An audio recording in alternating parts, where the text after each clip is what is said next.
EJ here, and it's been a while since I've done a Tascam video, so I thought I would do one. There's a little tune I've been working on. I've been kind of getting into some more ambient sounds, and I just acquired a new pedal called the Boss RV6 Reverb, and it has just some phenomenal settings.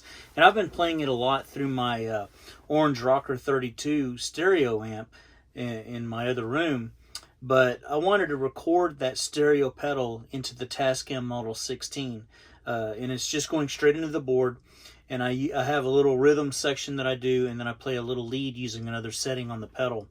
And anyways, this segment here, this video, is I'm just going to show you the little process that I used in case you would be interested in doing something similar on your own Tascam.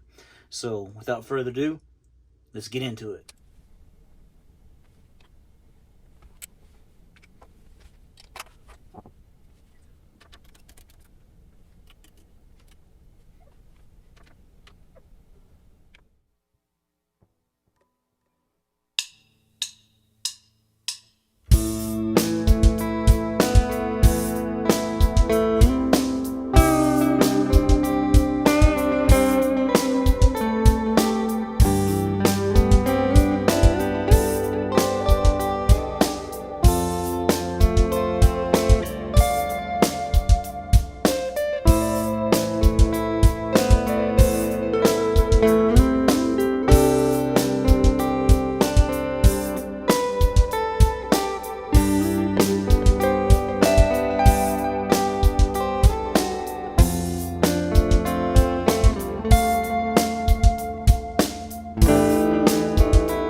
What I did, now this RV6 is a stereo pedal, and it had to, in order for it to deliver stereo tones to your amp or your recording device, you have to use dual inputs.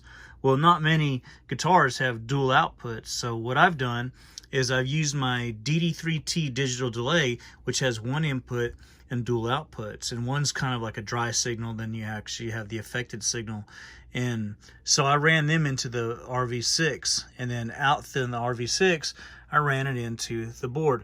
Now this is the channels I used for the actual lead. When I recorded the rhythm, I recorded them here, and I had my gain level set, and I recorded it in the live position every track. So when I did the mix down, of course I had to do it in the multi-track recorder position, and I didn't change anything on the EQ. And this is essential here. Now, especially if you're going to use stereo effects, and you're using, obviously, if you're using a stereo effect, you're going to be using two tracks. So what you'll want to do is on your pan, you'll want to pan the right channel full right and the left channel full left. And the reason being, because if you have a stereo effect, it does things on the left and it does things on the right. And so you want the full effect to come through on those sides. Now, it'll sweep through the center as well, and that will be captured even though you have this set like that. But if you're recording a stereo effect, you definitely want to set your pan levels one full left and one full right. Then of course they were unmuted as I did it, and I did the playback, and even this doesn't affect your recording level, but it does affect the mix down. So I mixed them down approximately the 0 position, and had the mains depressed, and the PFL, I had it depressed so I could monitor the levels. And I did the same thing on both of these tracks. You can see it's also panned left and right because it was my lead track, and that was the last one I did. But something else I did on this that you might find interesting is that I actually used a track. You saw it in the video. This is Jim Dooley. He plays drums, and what I did is I used this smooth groove rock drum beat, and I streamed it via Bluetooth into the Tascam. Now, let me see if I don't have it connected, so I want to show you that that I can connect it. So I go here to Bluetooth, Model 16, connected. All right, so let's close that, open that back up. Now, you have to have it selected all the way to the live position for your Bluetooth. But what I did is, of course, I have it on, it's paired, and I had it unmuted, of course. Main depressed, PFL depressed. I had it up to 0, and the main's unmuted, that up. And then I actually I recorded it as it played through. Now let's see if we can hear it. Oh, I don't have the speakers on, hold on. Okay, so there it is. It's actually being played through channel 13 and track 13 and 14, and it's being played via Bluetooth through my Tascam.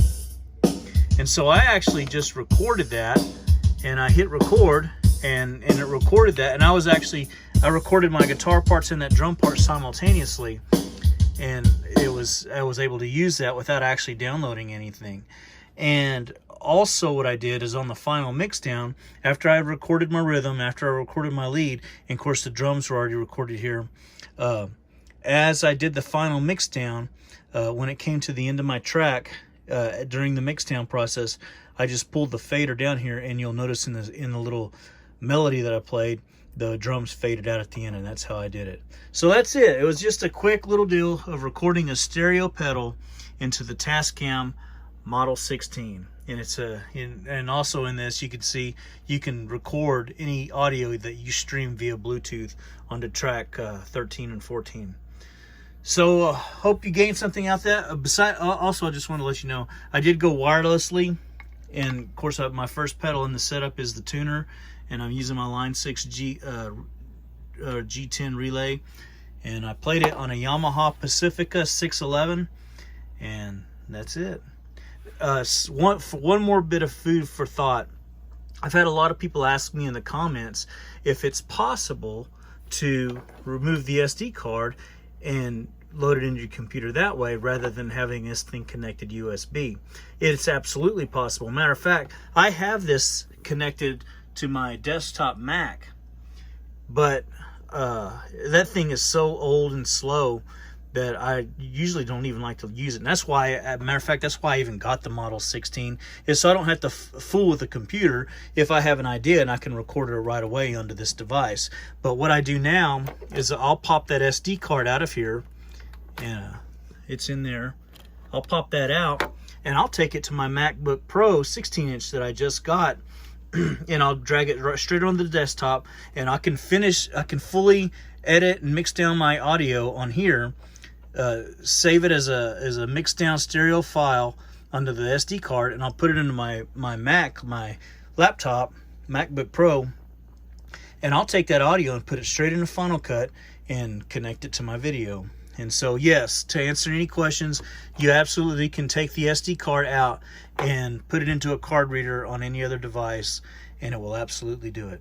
Anyways, guys, that's my little video. Hope you enjoyed it. Hope you learned something. Peace!